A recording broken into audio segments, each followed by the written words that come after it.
السلام علیکم ورحمۃ اللہ وبرکاتہ۔ ماشاء اللہ، ہمارا نیا تعلیمی سال شروع ہوا اور اللہ کا شکر ہے کہ آج اسباق بھی شروع ہو رہے ہیں۔ ابھی آپ کے سامنے جو کتاب ہے یعنی مشکات المصابیح، اس کتاب کے ساتھ حضرت شیخ محقق شاہ عبدالحق محدث دہلوی رحمۃ اللہ تعالی علیہ کا مقدمہ بھی نصاب میں شامل ہے۔ اس لیے آج ہم اسی مقدمے سے درس کا آغاز کرتے ہیں۔ چونکہ آپ کی کتاب مشکات المصابیح یہ حدیث کی اہم کتابوں میں سے ایک ہے، اس لیے اس کتاب کی تدریس سے پہلے اس مقدمے کی تدریس مناسب معلوم ہوتی ہے، تاکہ درمیان میں جو حدیث کے مصطلحات آئیں تو آپ کو انہیں سمجھنے میں آسانی ہو۔ یہ مقدمہ اس کتاب سے الگ بھی شائع ہوتا ہے، لیکن ہندوستان میں عموماً یہ مقدمہ مشکات المصابیح کے ساتھ ہی شائع ہوتا ہے۔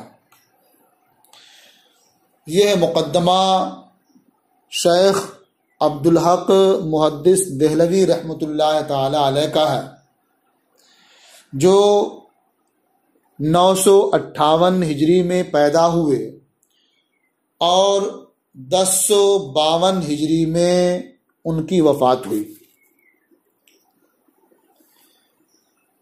یہ مقدمہ اصول حدیث سے متعلق ہے، اس لیے آپ حضرات کو اصول حدیث کی تعریف، موضوع اور غرض و غایت بھی جان لینا چاہیے۔ دیکھیے، علم اصول حدیث ایسے اصول اور قواعد کا علم ہے جن کے ذریعہ حدیث کی سند اور متن کے احوال، صحیح و فاسد اور مقبول و مردود ہونے کے اعتبار سے معلوم ہوتے ہیں۔ اس فن کا موضوع ہے راوی اور مروی مقبول اور مردود ہونے کی حیثیت سے، یعنی اس فن میں راوی پر بھی کلام ہوتا ہے، اس کے بارے میں بھی معلومات حاصل کی جاتی ہے کہ وہ راوی مقبول ہے یا مردود ہے۔ اسی طرح سے جس چیز کی وہ روایت کر رہا ہے اس کے بارے میں بھی کلام ہوتا ہے کہ یہ روایت مقبول ہے یا مردود ہے۔ اس علم کی غرض اور غایت یہ ہے کہ پڑھنے والا صحیح و ضعیف اور مقبول و مردود حدیث کی معرفت حاصل کر سکے اور ان کے درمیان امتیاز کر سکے کہ کون سی حدیث صحیح ہے، کون سی حدیث ضعیف ہے، کون سی حدیث مقبول ہے اور کون سی حدیث مردود ہے۔ حضرت علامہ شیخ عبدالحق محدث دہلوی رحمۃ اللہ تعالی علیہ اپنے مقدمے کی شروعات کرتے ہوئے فرماتے ہیں، بسم اللہ الرحمن الرحیم، مقدمۃ فی بیان بعض مصطلحات علم الحدیث مما یکفی فی شرح الکتاب من غیر تطویل و اتناب۔ یعنی یہ مقدمہ علم حدیث کے ان چند مصطلحات کے بیان میں ہے جو کتاب کی شرح و تفہیم کے لیے کافی ہیں، بغیر کسی تطویل اور اتناب کے۔ تطویل باب تفعیل کا مصدر ہے، جس کا معنی ہوتا ہے دراز کرنا، لمبا کرنا۔ اور اتناب یہ باب افعال کا مصدر ہے، یہ ایک اصطلاحی کلمہ ہے۔ اس کا مطلب ہوتا ہے کہ اتناب یعنی زیادہ کلمات کے ذریعہ کم معانی کو ادا کرنا۔ بات تھوڑی سی ہو، اسے ادا کرنے کے لیے، اسے بیان کرنے کے لیے بہت سے کلمات اور لمبی عبارت استعمال کی جائے تو اسے اتناب کہا جاتا ہے۔ تو شیخ محقق رحمۃ اللہ تعالی علیہ نے علم حدیث کے تعلق سے جو چند مصطلحات بیان فرمائے ہیں، تو اس بیان کرنے میں انہوں نے اس بات کا خوب لحاظ رکھا ہے کہ بیجا اور لمبی عبارتیں نہ ہوں، جس کی وجہ سے لوگوں کو سمجھنا بھی آسان رہے اور محفوظ کرنا بھی آسان رہے۔ اب یہ سب سے پہلے حدیث کی تعریف کرتے ہیں، فرماتے ہیں اعلم ان الحدیث فی اصطلاح جمہور المحدثین یطلق علی قول النبی صلی اللہ علیہ وسلم وفعلہ وتقریرہ۔ فرماتے ہیں کہ حدیث جمہور محدثین کی اصطلاح میں نبی کریم صلی اللہ علیہ وسلم کے قول اور فعل اور تقریر کو کہتے ہیں۔ یعنی سرکار نے کوئی بات ارشاد فرمائی، وہ بھی حدیث ہے۔ سرکار نے کوئی کام انجام دیا، کوئی کام کیا، کوئی عمل کیا، وہ بھی حدیث ہے۔ اور سرکار کی تقریر بھی حدیث ہے۔ تقریر کا یہ اردو والا معنی اور مفہوم نہیں ہے، بلکہ یہ تقریر بھی باب تفعیل کا مصدر ہے، جس کا معنی ہوتا ہے ثابت رکھنا، برقرار رکھنا یا ثابت کرنا۔ اب پہلے آپ حدیث کا ترجمہ کر لیں کہ حدیث کی جو تعریف کی گئی اس کا ترجمہ کیا ہوگا، پھر تقریر کے معنی کی وضاحت دیکھیے۔ اعلم ان الحدیث فی اصطلاح جمہور المحدثین یطلق علی قول النبی صلی اللہ علیہ وسلم وفعلہ وتقریرہ۔ آپ یہ جانیں کہ حدیث کا اطلاق جمہور محدثین کی اصطلاح میں نبی کریم صلی اللہ علیہ وسلم کے قول اور فعل اور تقریر پر ہوتا ہے۔ اب تقریر کسے کہتے ہیں؟ تو اس کا مفہوم یہ ہے کہ کسی شخص نے نبی کریم صلی اللہ علیہ وسلم کی بارگاہ میں کوئی کام کیا، یا سرکار کی بارگاہ میں کوئی بات کہی، سرکار نے وہ کام کرتے ہوئے دیکھا، وہ بات کہتے ہوئے سرکار نے اسے سنا، لیکن اسے منع نہیں کیا، اسے روکا نہیں، بلکہ آپ نے خاموشی اختیار فرمائی اور اسے ثابت رکھا، تو وہ ہے تقریر۔ تو اس سے معلوم یہ ہوا کہ سرکار کی بارگاہ میں جو کام کیا گیا یا جو بات کہی گئی اور آپ نے اس سے روکا نہیں، منع نہیں فرمایا، تو وہ بھی حدیث ہے۔ فرماتے ہیں ومعنى التقریر انه فعل احد او قال شيئا في حضرته صلی اللہ علیہ وسلم ولم ينکرہ ولم ینہہ عن ذلک بل سکت وقرر۔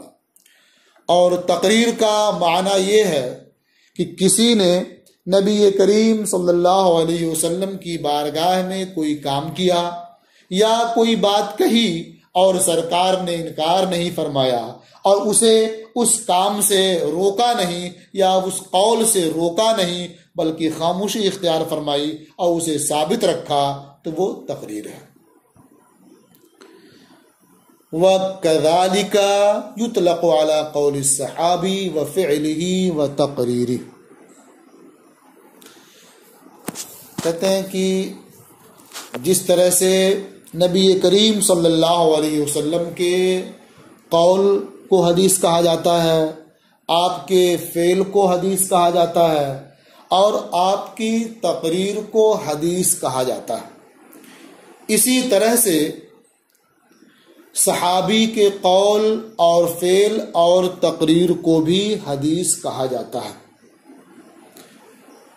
صحابی کے قول اور فعل کی مثال سے پہلے آپ نبی کریم صلی اللہ علیہ وسلم کے تقریر فعلی اور تقریر قولی کی مثال بھی محفوظ کر لیں تاکہ آپ کو سمجھنے میں بھی آسانی ہو اور یہ مثال بھی آپ کے پاس محفوظ رہے۔ نبی کریم صلی اللہ علیہ وسلم کے تقریر فعلی کی ایک مثال وہ حدیث ہے جسے حضرت زار رضی اللہ تعالی عنہ نے روایت کیا ہے، جو عبد القیس کے وفد میں شامل تھے۔ انہوں نے فرمایا، لما قدمنا المدینہ فجعلنا نتبادر من رواحلنا فنقبل یدا رسول اللہ صلی اللہ علیہ وسلم ورجلہ۔ جب ہم مدینہ آئے تو ہم اپنی سواریوں سے اتر کر تیزی سے آگے بڑھے، یا ہم اپنی سواریوں سے تیزی سے اترے اور اللہ کے رسول صلی اللہ علیہ وسلم کا دست مبارک اور پائے مبارک چومنے لگے۔